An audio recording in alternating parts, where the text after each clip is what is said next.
Hello, everybody. I hope you're doing good. And yeah, I'm here, guest on Poppitt's Corner, and I wish you a great time.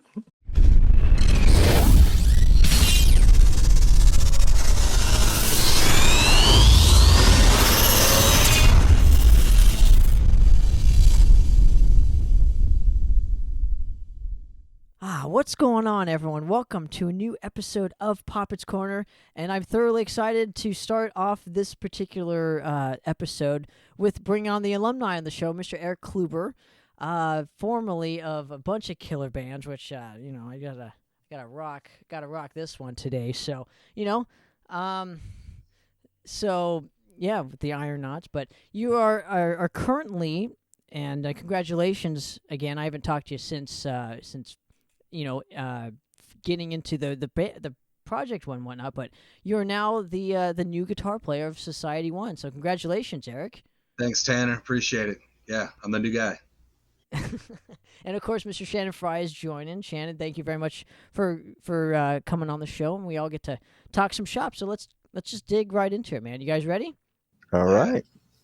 All right. So Erik, for you, personally, I'm just kind of curious. Give us the scoop of how you got involved with Society One, because it's a completely different style of metal than what you're used to playing. So, I was really down on my luck, Tanner, and I was about to quit music.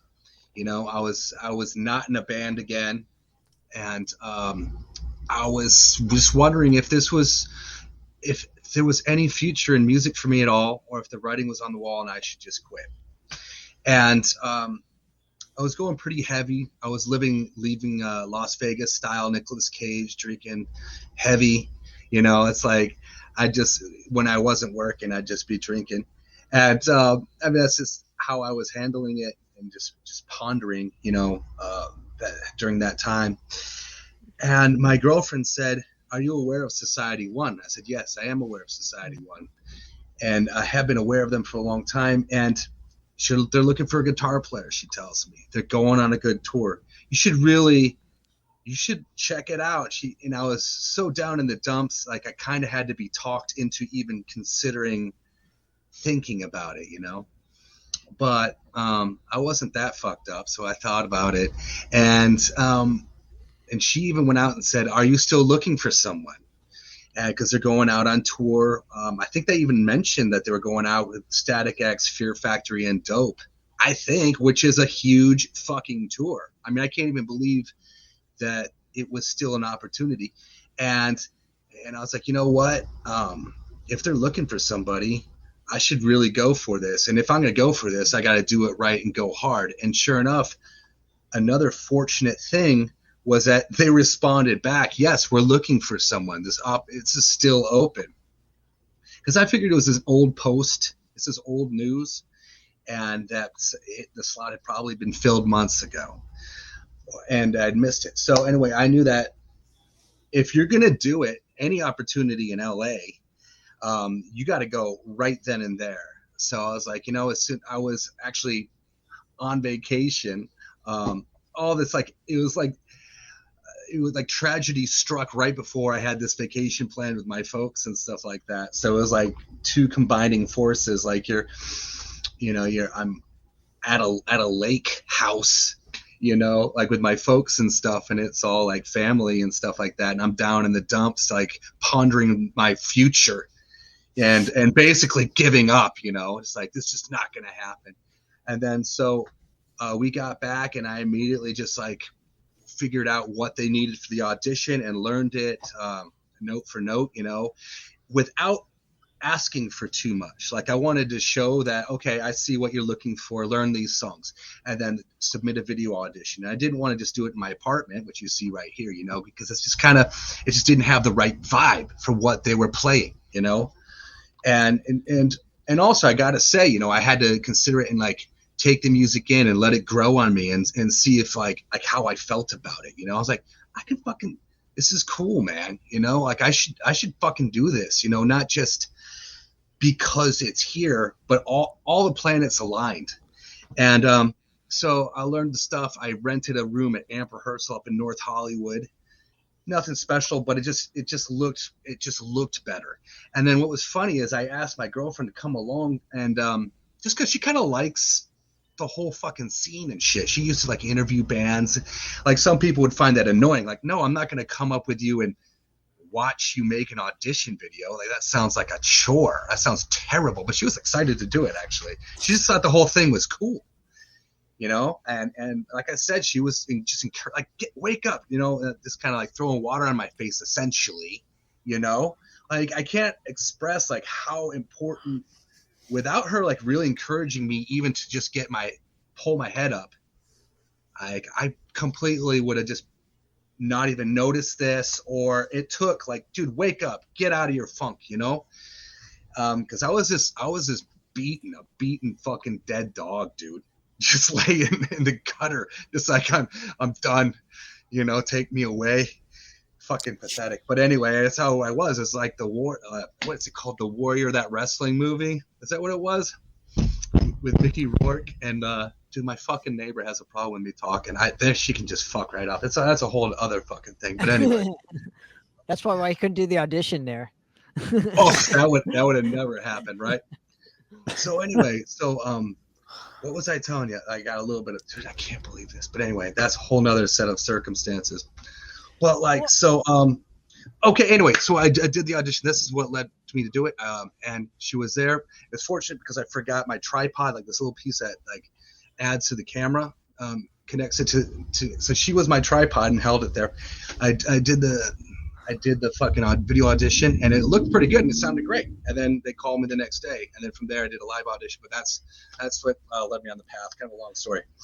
I actually really liked the new song that came out, The Fight Within, and I was like taken aback because when I hear the term nu metal, I don't think of that style of music. It was more kind of industrial kind of stuff, which I dig. I like the Rammsteins and the, you know, Combi Christs and whatnot. So it's like, but I'm generally curious when you were putting your specific spin on that particular track, and I get it, we're branching off into so many different territories. It's just how the show is. But what did you want to bring that differently to the band that maybe that they weren't looking for at the time, and then eventually kind of it's like, oh, this could work? Okay, well, Matt, the singer Matt Zane, asked me to write a solo, and so what I'm hearing is not a finished product, and I'm hearing he gives me a section that there's going to be a solo, and I heard what I heard in my head, what I thought would fit, and he liked it. So that's it's kind of a leap of faith, and to see if they say yes or no. I want something totally different, but he was fucking digging it. So it seems like it was meant to be, man. There's a lot of things about it. Also, I guess Matt has been, I don't know his whole history, but he's been kind of like had his ups and downs as well. We seem to like go through a lot of similar life experiences regarding music, you know, with the highs and the lows. But for what I have to offer, I had some leads that that helped the songs. They didn't normally have my type of leads in the tunes, and a drummer, Dagan, was totally into it, you know, and he put his drum solo underneath it, which was unexpected for me. Like when I was doing it, there was just I think there was just programmed drums underneath it. You know, it was a template, you know, with the rhythm guitar and the bass. And then so they made that section totally very soloish. Right. Both drums and guitar was a section, spotlight section. And I noticed the drummer either played to the drums, meaning like on your solo section, or he played to your solo, whatever. He might have played to me because those drums were not there when I recorded it. So right, and not to cut you off, but where I'm getting with this is like it seems like you're valued more in this band than other bands that you've been in just right out of the gate, which is amazing. They've been nothing but fucking super cool and stoked to have me be part of it, you know? And I guess, I mean, I was like kind of pumped up, and like the challenge of getting in the band, and it's fast paced, got to work really quickly, and up for the challenge. So far so good. It seems like at first you may have been uncomfortable with this particular sound, or I don't know your history when it comes to like this style of metal per se, but it seems like you're more comfortable just going with, throughout the days of playing with Society One and just learning how the band works and how the styles work and the fans work, and just seems like you're more comfortable sitting here today talking with us. Is Well, that fair to say? I've got something new to talk about. I haven't gone on tour. I haven't even played my first show with them. All of this has been prep work, and it's a different thing where we get together for like 1 week, and we'll have 4 or 5 days set aside, and it'll be like photo shoots and video shoots and band rehearsal. So that is a different method than I'm used to, and which has been kind of cool and exciting, a little bit stressful.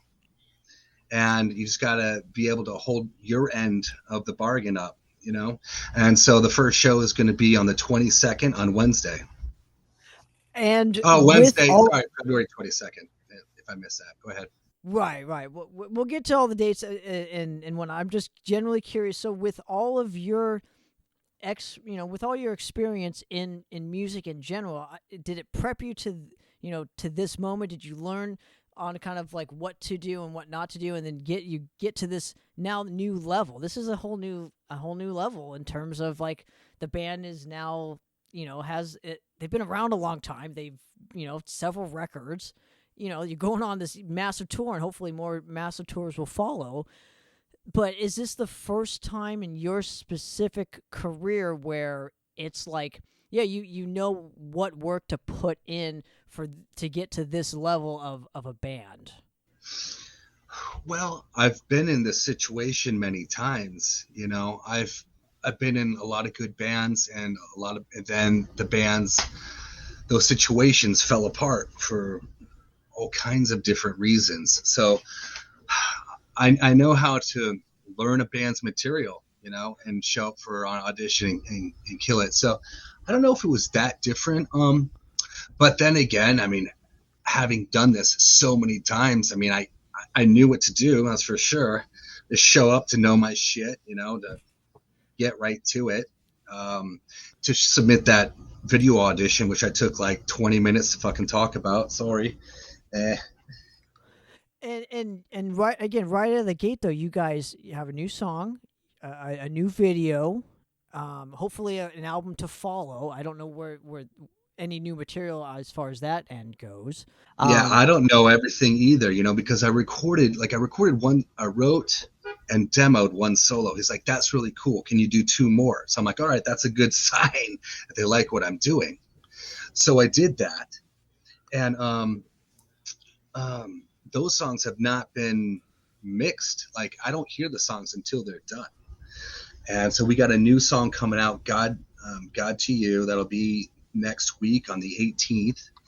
And so what I'm getting at is all of these things are happening on, like, not on the fly, but I'm just looking at one project at a time. So I don't know the big picture if there's going to be a big album down the line, but I know that there's going to be 4 songs are recorded and will be released at some point, and 2 of them are going to be out before the tour, and then we'll do the tour. I know that Matt's looking to do more shows, and maybe even a suspension, including one of his suspensions where he hangs from meat hooks.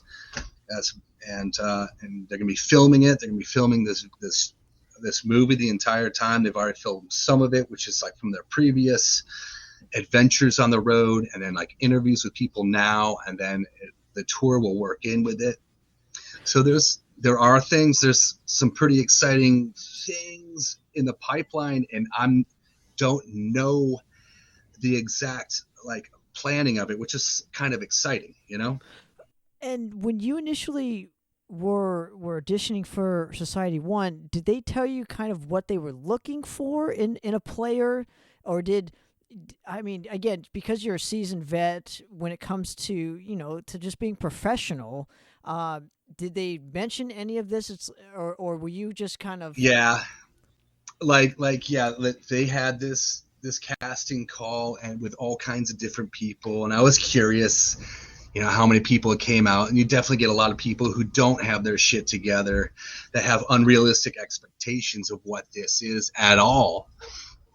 And some of that could just be, oh man, you know, it's obviously not the 80s or the 90s, the early 2000s, and the glitz and the glamour. I mean, everything is so scaled down, and you have to be able to hang with it. So yeah, I think they liked that I came in and had my shit together, and was able to to play with them, to jam, you know. And I'm assuming Was it with all of this. Okay, go ahead. Go ahead. What's that, Shannon? what was it to you? Did it feel like a natural process, or was it something you had to work yourself up to do? And Okay. being that you're such a badass player, like Oh, that transition from the old band to this new one, I mean, it's quite a drastic change in it styles. is. It is. So yeah, let me try to address that. Like, musically, that was kind of business as usual. That's like play the songs, learn the songs, memorize the songs, get a good video of it. And what else? Now, I will say that one of the things is they have an image that I've never done before, and that was like, he's like, hey man, you're gonna have to. This is part of the band, and this is how it is. It's very very frank about it, very matter of fact about it. You're gonna have to get some clothes that fit in with this style. He gave some suggestions, and it was kind of up to me to like get some shit that worked, you know. Which that was pretty challenging, because I had to like hunt down clothes, and like there's not that many rock and roll stores anymore. There used to be a lot more, and to find some stuff like that just didn't look cheesy, and that wasn't just for kids. I mean, you go in some of the stores, and really all they're selling are like just print T-shirts, you know, or like hoodies and shit like that. That's not what they're looking for, you know. Find some stuff that fit. That's not easy, right? You know, like I think there's a lot of the stuff that they sell is just so fucking small, man. So anyway, yeah, that was difficult, and we had to get photo shoots and that. Like, I'd send it to Matt, like, hey, I found this, and what do you think, you know? And I mean, that was new for me. I've never had to do that before. Like, I'm like lining up, like wearing these clothes and sending them pictures and just letting them know, hey, I'm looking for like clothes that are going to fit the image, you know. So these are your GQ pictures, your GQ Yeah. magazine. GQ, gothic new metal industrial fucking, you know, pictures, sure. You know?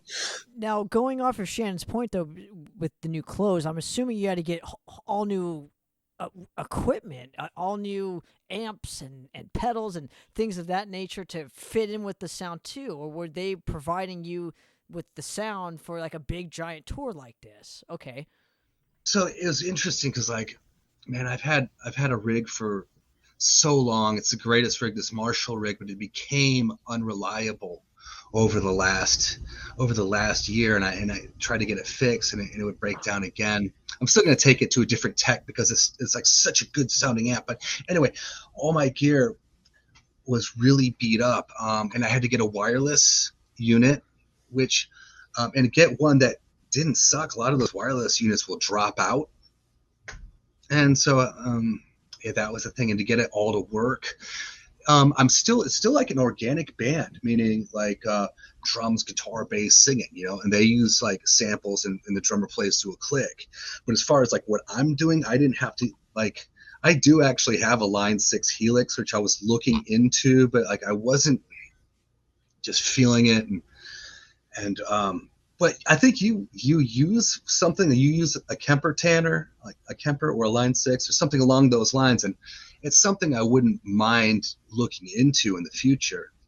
But like, oh dude, I did end up getting a whole new rig, but it was still like it's like an Engel amp, you know, a head, which, you know, some other bands I played with, I always thought those sounded pretty good. And I'm still in my same cabinet, and like pretty simple pedal design. You know, I am using a wah. This band uses a wah. You know, I use a phaser. I chose that because just like some of the sounds just seem to fit in, and still got my boost.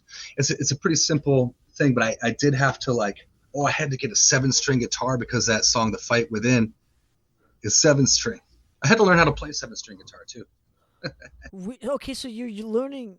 That's amazing. So you're learning new techniques even at this stage in the game. And again, they're at. I mean, this band to me is at the next level, and I think this is well deserved for you, man.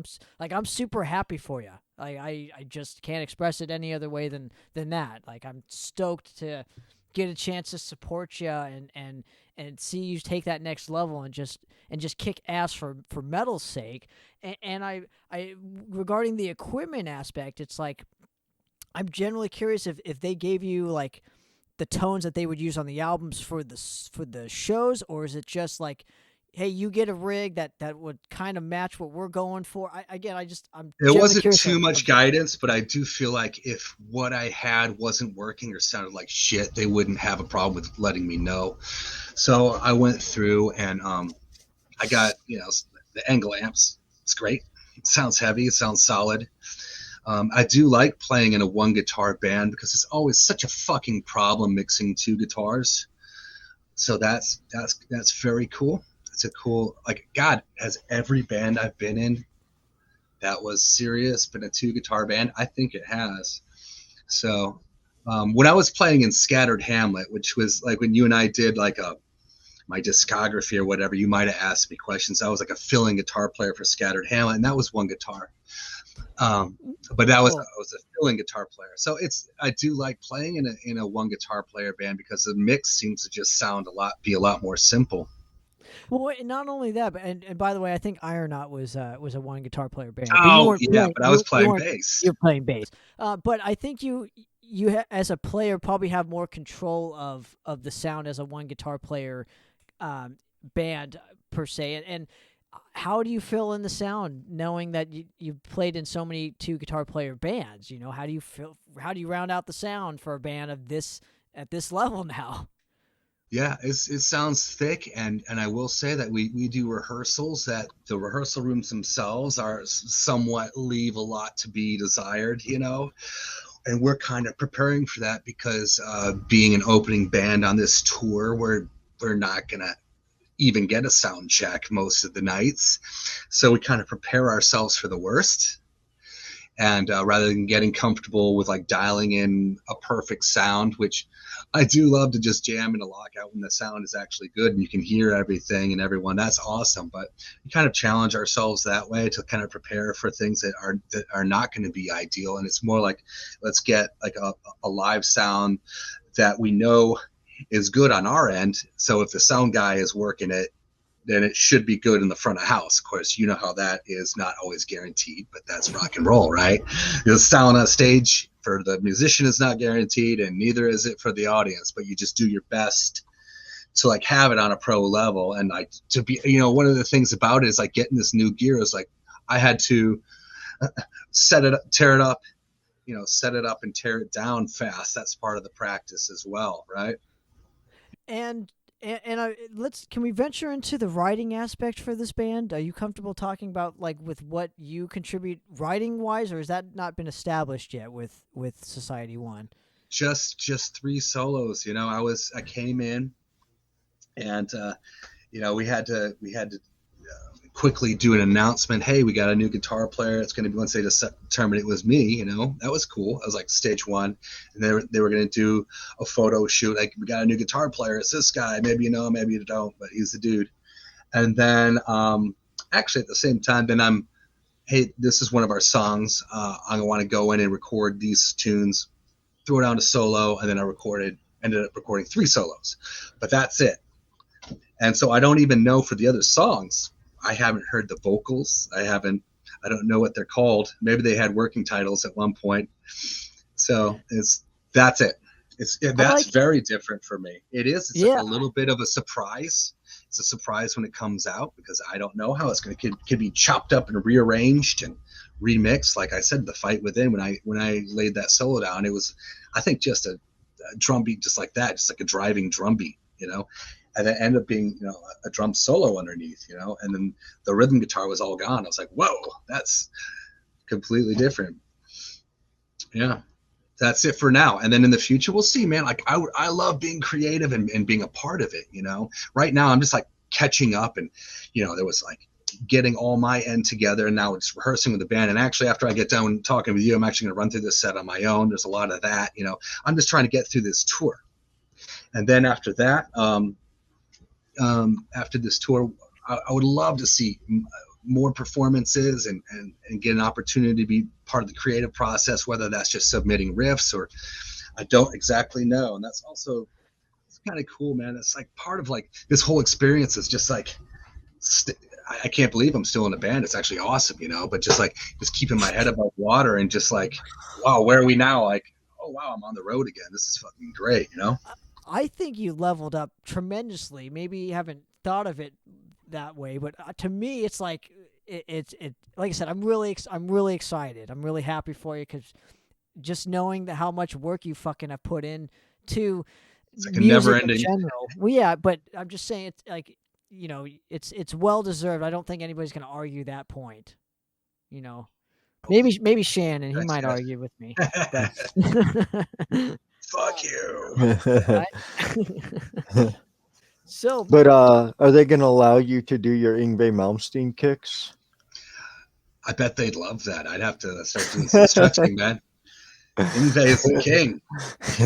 Dude, I always call him the rock and roll or the shred Elvis, man. Yeah. Dude, I love Yngwie's style. I got a chance to see him. It was over this summer, you know? Nice. Yeah.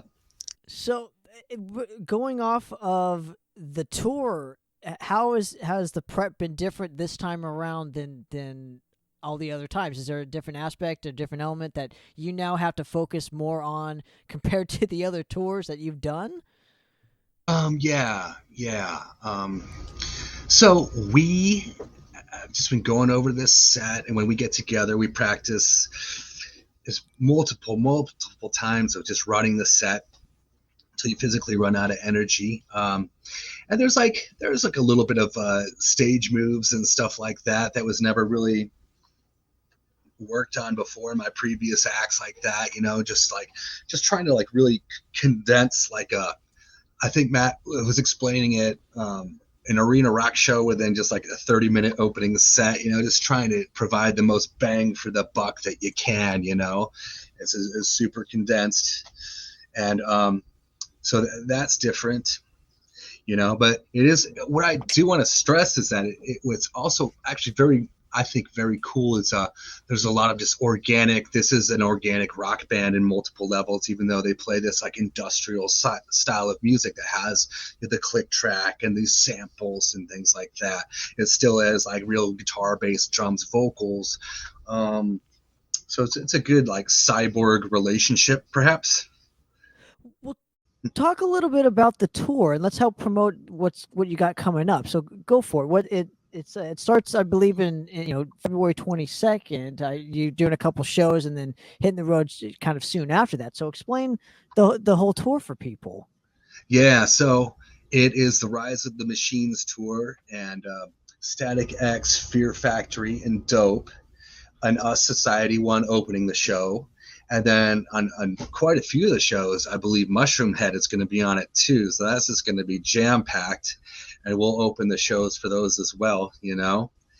And it starts like that. The big tour starts in San Francisco on the 25th, and we're doing 2 warm-up shows. My first show will be February 22nd at the Whiskey, which actually is like I'm a little nervous about. You know, I was kind of looking forward to having a warm-up show out of town away from my friends, and I could come back and do a show when I'm all seasoned. But my first show will be in front of all my friends. They're going to be like this.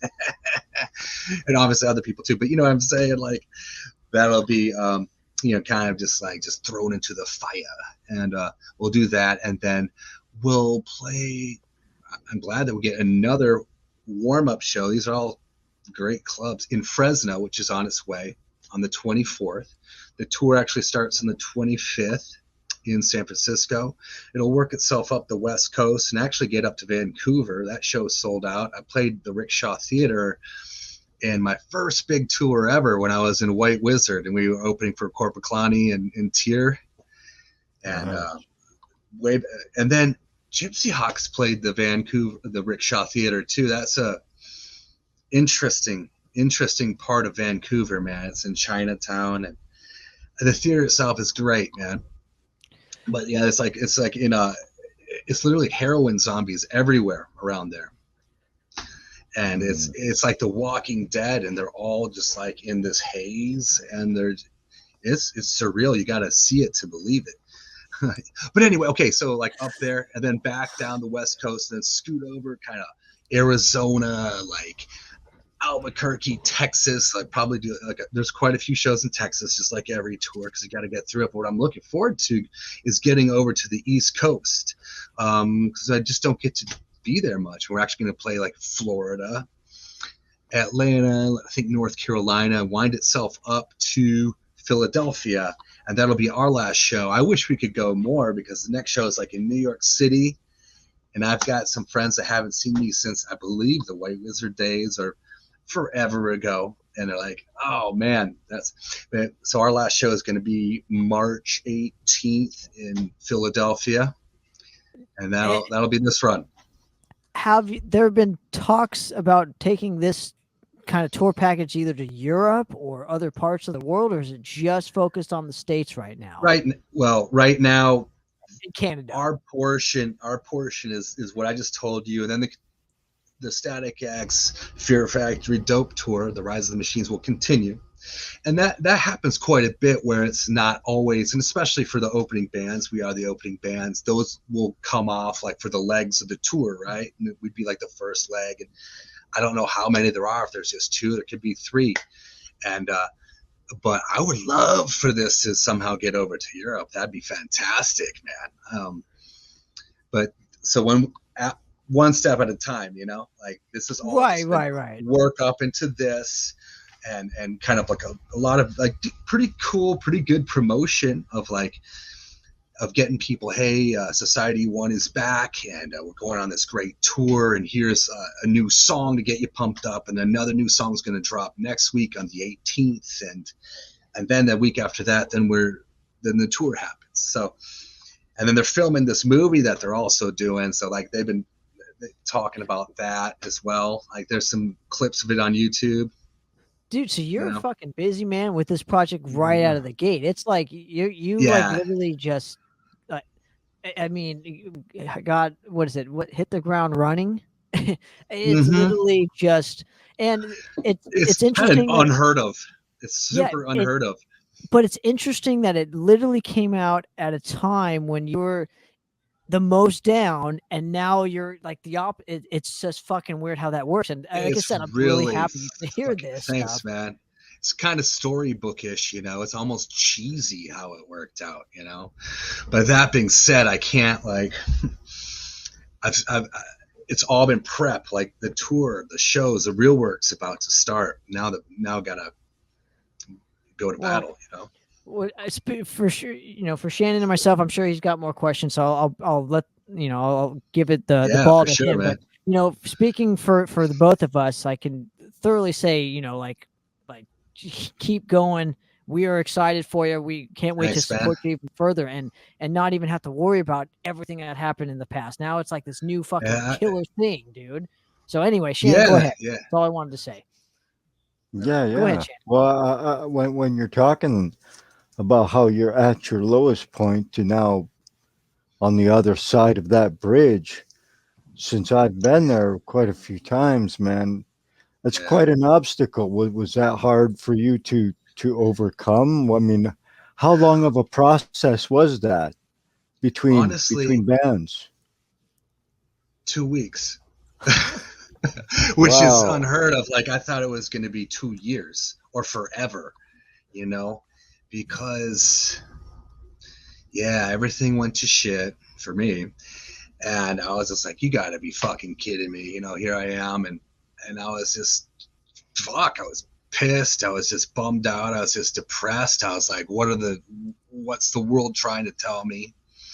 And I just thought for sure where I'm at in life, if that was it, that was my last shot. And maybe if you're lucky getting a cover band or something, like it's shit's done, dude. And And what really sucked about it wasn't like on my own terms. It was like, but then, wow, this opportunity, once, like I said, I went for it, and then the timing worked out. And I definitely stressed, like, what was so important was not kind of pushing it off. It was either do it or don't. Mm-hmm. And like I literally came home and learned those songs within like a couple days, and I still got my normal life going on, but it's like, I mean, I got my shit together. I rented the space, I wanted it to look cool. I didn't like even put that off, I wanted to make sure that after I got in touch that I got something in these guys, I want to say hands, but it's just email,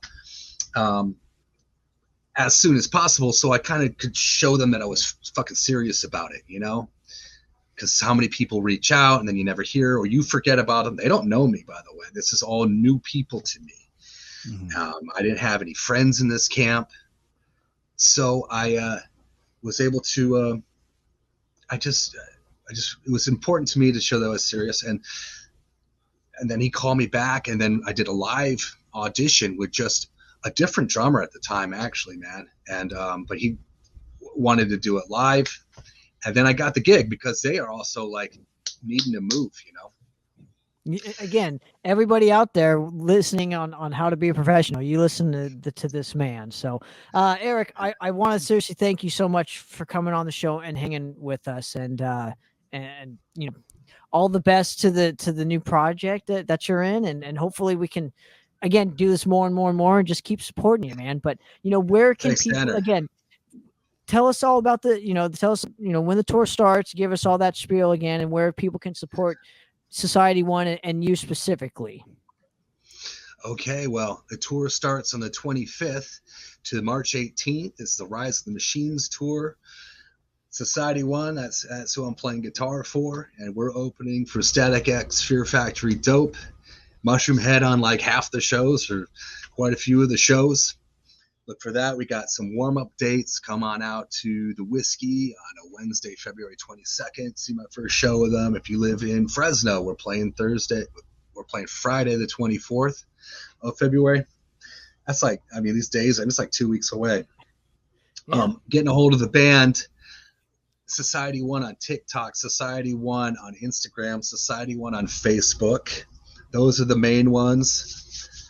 Those three platforms I say are the main ones. There is a society1.com, but like I'd say like those three platforms, once again, TikTok, Instagram, Facebook are the main ones being pushed for news and photos and stuff to click on.